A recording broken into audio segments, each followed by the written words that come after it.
The proclamation of the Holy Gospel according to John. Glory to you, O Lord.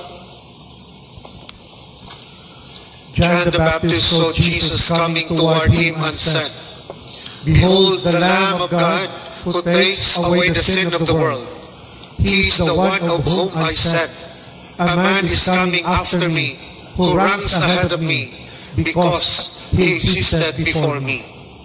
I did not know him, but the reason why I came baptizing with water was that he might be made known to Israel.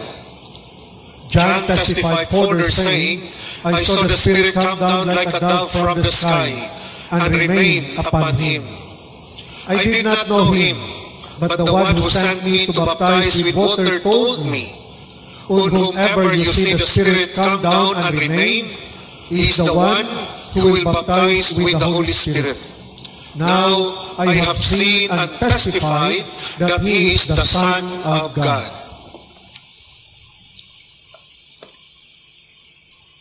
The Gospel of the Lord. Praise to you, Lord Jesus Christ. Our role as baptized as Christian is also to make known Jesus in us. No? We are like a signpost, no?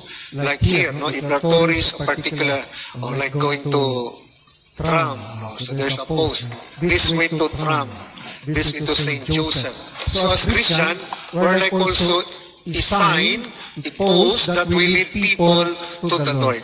This way to eternity. No? And that is the life of John the Baptist. No? His life is like a signpost to lead people closer to the Messiah, closer to Jesus. That's why in the first part of the Gospel, John said, Behold, the Lamb of God who takes away the sins of the world. So John was pointing the people, He is the Lamb of God, He is the Messiah who will take away the sins of the world by His crucifixion. So John is the one who points, and we are as baptized also, that is also our life.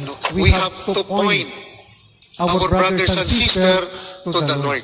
So the question is our life, our speech, really points people to the Lord? Yung ating bang pamumuhay, pananalita, it leads the people closer to the Lord? Or baka we are the one discouraging people, we are the one who bring people away from the Lord. So we have to imitate John, that may our life also bring people closer to the Lamb of God, closer to the Messiah. In the first reading, no, it says, the reason why the world does not know us is that it did not know Him. Meaning it did not know God. That's why the world does not know the followers of Jesus Christian, because the people did not know God. So it is our mission, in order to know God, then we have to bring God to them. That is our mission. Every time we encounter our friends, our maybe people, or colleague, then we have to introduce God to us. We have to introduce our faith. Some of our kababayan, they share their story, and then during meal, the employer asks, why you make sign of the, what is that? What is that? What is that? And said, sir, the sign of the cross, I'm Catholic, no? I pray. What is Catholic? What is Christ? No? So that is one way to share our faith.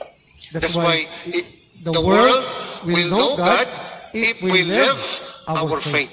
Makilala ang Diyos pag isa sa buhay natin ang ating pananampalataya. That's why a lot of people do not know God because we do not practice, we do not live our faith. That sometimes we are more, of course, sacrament that is important, but we also need to practice our faith so that we can evangelize people. There are people who do not know God, and it is our opportunity because all of us baptized are missionaries. Tayong lahat ay missionaries. Nagmi-mission tayo. And our mission, maipakilala ang Diyos sa kanila. Our mission is to introduce, to bring Christ to our brothers and sisters. No? And so those who do not Christ, those who live lawlessness, everyone who commits sin, commits lawlessness. For sin is lawlessness. Okay? You know that He was revealed to take away the sins. So Jesus is revealed. We have to introduce Christ so that we have to embrace Christ, our freedom. So the reading today, the gospel today, reminds us that we as baptized, we have to imitate John. John who points the people to Jesus. This is the Lamb of God.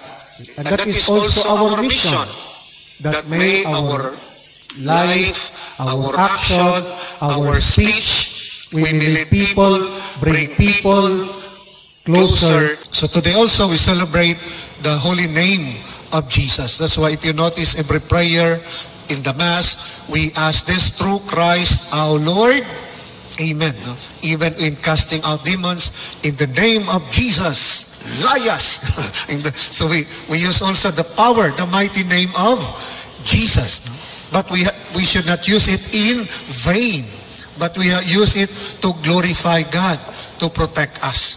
Okay? That's why we invoke, no, in Jesus' name, no, like when you pray for healing, we pray for healing. This is you pray, and in Jesus' name, we ask you, Lord, in Jesus' name, for healing. Okay? We invoke. That's why the holy name, the mighty name of Jesus. No? That when you pray, for example, your prayer in Jesus' name, Lord, sana makahanap ako ng mabuting amo in Jesus' name. Okay? Pray for that. We invoke the mighty name of Jesus. So just like John the Baptist, who points the people to the mighty. Okay? He is not even worthy to untie his sandal. That's why the baptism of John was the baptism of water, repentance. But Jesus, the mightier, on whom is the one who will baptize us with the Holy Spirit. That's why for us Catholic, baptism, no, the first water, we are incorporated to the church, but confirmation, that is the sealing of our baptism. In confirmation, we receive the gifts of the Holy Spirit, and we use that gift to do mission, to proclaim the mighty name of Jesus. No? Amen.